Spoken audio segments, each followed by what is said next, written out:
Selamat jumpa kembali dalam pembelajaran agama kita pada semester 2 ini. Materi pertama kita pada semester ini dengan tema Yesus mewartakan dan memperjuangkan kerajaan Allah. Bagian pertama di A, kita akan melihat gambaran kerajaan Allah pada zaman Yesus. Setiap kelompok masyarakat tentu mempunyai impian tentang masa depan yang ideal yang ingin diwujudkan. Gambaran impian ini biasanya sangat diwarnai oleh latar belakang situasi yang dialami oleh masyarakat tersebut. Impian masa depan sangat terkait dengan figur pemimpin yang diharapkan. Pada saat Yesus memulai misi mewartakan kerajaan Allah, bangsa Israel dikuasai dan dijajah bangsa Romawi. Selama 6 abad sebelum kedatangan Yesus, bangsa Israel dijajah oleh bangsa Persia, Yunani, dan bangsa Romawi. Selain ditindas oleh para penjajah, bangsa Israel juga ditindas oleh para pemimpin bangsanya sendiri, yaitu raja boneka yang diangkat oleh para penjajah, misalnya Herodes, imam agung di Yerusalem. Dalam situasi tertindas yang dialami oleh bangsa Israel, selalu mengimpikan kedatangan Mesias dan kerajaan Allah. Situasi bangsa Israel pada zaman Yesus dilihat dari beberapa segi. Yang pertama kita lihat situasi sosial politik. Seusai masa pembuangan bangsa Israel di Babilonia, bangsa Israel dijajah oleh bangsa Persia, Yunani, dan Kekaisaran Romawi. Selain dijajah oleh bangsa-bangsa asing, bangsa Israel dikuasai oleh pejabat-pejabat boneka yang diangkat oleh para penjajah dan para pemilik tanah yang kaya raya, serta kaum rohaniwan kelas tinggi yang sering menindas rakyat demi kedudukan mereka. Kekuasaan politik dipegang oleh prokurator Yudea yang harus orang Romawi dan berwenang merujuk raja dan imam agung. Imam berkuasa di Yudea dalam bidang politik sebagai raja dan pemimpin agama. Sedangkan di Galilea, kekuasaan dipegang oleh Herodes Antipas. Dalam situasi tertindas dan tertekan, kadang-kadang muncul pemberontakan yang umumnya digerakkan oleh kaum Zelot yang bermarkas di Galilea. Kemudian kita lihat situasi sosioekonomi.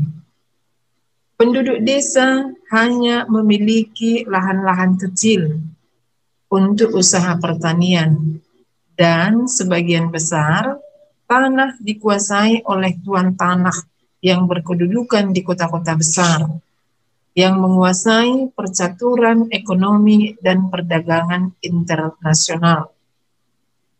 Secara ekonomi, sebagian besar penduduk atau rakyat hidupnya pas-pasan, bahkan tidak cukup untuk memenuhi kebutuhan keluarga mereka, karena penghasilan mereka terlalu kecil. Rakyat dibebani berbagai macam pajak dan pungutan untuk pemerintah dan untuk bait Allah dan sebagainya, kurang lebih besar 40% dari penghasilan rakyat.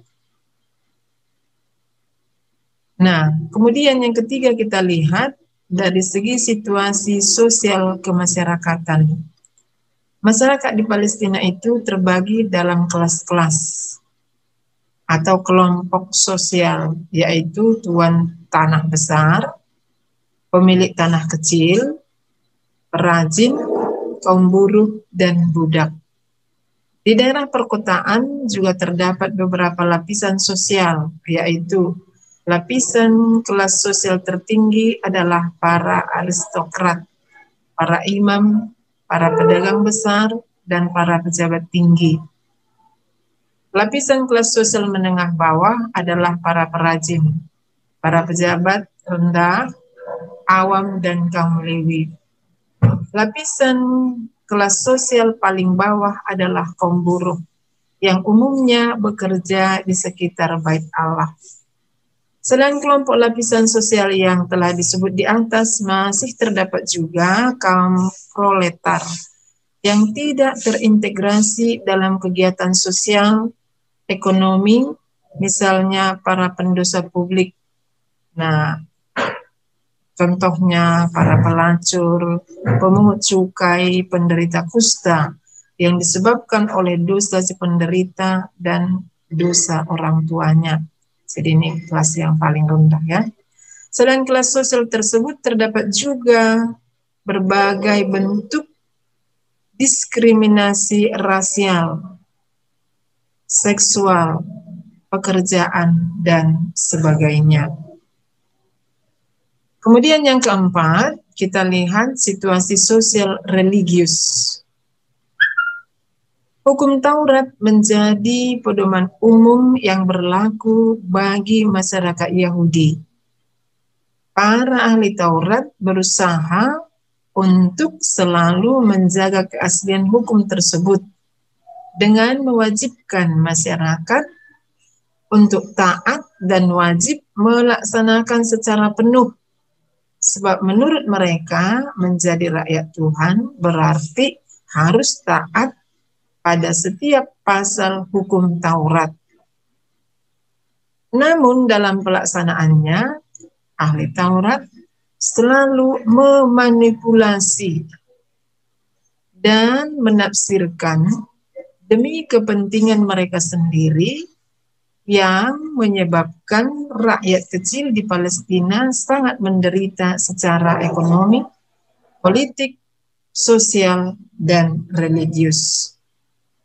Nah, sudah kita lihat tadi bagaimana situasi pada zaman Yesus. Sekarang kita lihat dengan situasi-situasi itu muncullah paham-paham tentang kerajaan Allah. Ada berbagai paham tentang kerajaan Allah yang dihayati dan dipahami oleh bangsa Israel. Di antaranya yang pertama itu paham kerajaan Allah yang berciri nasional. Menurut kaum Zelot, kerajaan Allah adalah kebebasan bangsa Israel dari kuasa politik kaum kafir. Karena itu, kaum Zelot berjihad untuk mengusir kaum kafir sehingga bangsa Israel dapat mencapai kemerdekaan dan terciptalah kerajaan Allah. Kemudian yang kedua, kerajaan Allah menurut pandangan para apokaliptik. Menurut mereka, kerajaan Allah adalah datangnya penghakiman Allah karena dunia ini sudah jahat dan akan digantikan oleh dunia baru. Dan dalam dunia baru itu, yang baik akan dianugerahi kebaikan dan yang jahat akan dihukum. Kerajaan Allah adalah sebuah kenyataan pada akhir zaman. Dan dunia zaman ini akan dilenyapkan atau dibinasakan oleh Allah, maka kerajaan Allah menjadi kenyataan di bumi dan langit yang baru. Kemudian kita lihat yang ketiga, kerajaan Allah menurut pandangan para nabi. Menurut pemahaman para nabi, kerajaan Allah sekarang sudah meraja secara hukum. Dan di akhir zaman, Allah menyatakan kekuasaannya sebagai Raja semesta alam.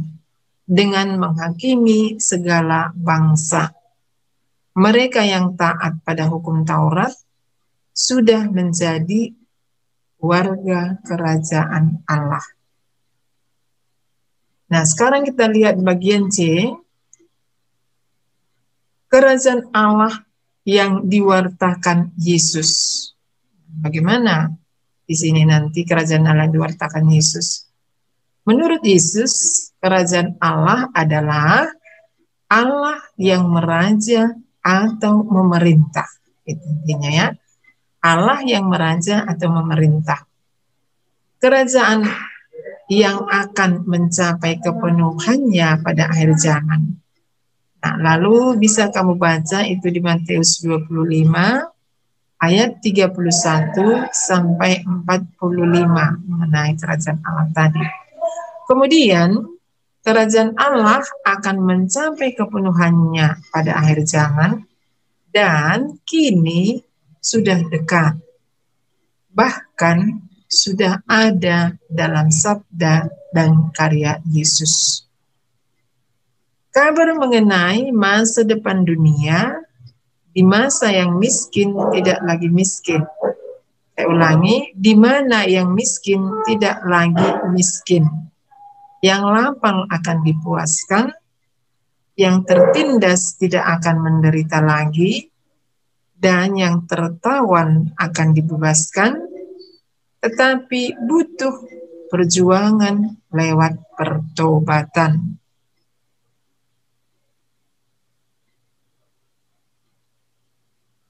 Sekarang kita pada akhir pembelajaran ini mau membandingkan situasi zaman Yesus dan zaman kita sekarang dan gerakan memberikan kesaksian tentang kerajaan Allah.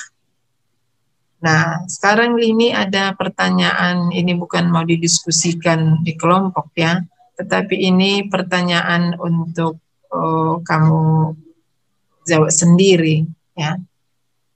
Nah, kalau ada berdekatan kamu dengan temanmu boleh kamu diskusikan, tapi kalau tidak kerjakan sendiri. Nah, di sini pertanyaannya yang pertama, beban dan penderitaan mana yang sangat menekan masyarakat kita dewasa ini? Nah, kalau ditanya dewasa ini berarti kita sekarang berada pada situasi COVID-19. Nah, jadi kaitkan dengan COVID-19. Kemudian, gerakan apa yang harus dibuat untuk mengatasi situasi supaya makin tercipta kerajaan Allah di tengah-tengah kita? Nah, dengan adanya pandemi COVID-19, apa yang harus kita buat? Nah, supaya kelihatan bahwa Allah merajai hati manusia. Nah, itu pertanyaannya ini dua. Pertanyaan ini sangat dikaitkan dengan situasi COVID-19 pada saat yang sekarang yang kita alami. Demikian pertemuan kita pada pertemuan pertama semester genap ini. Sekian dan terima kasih.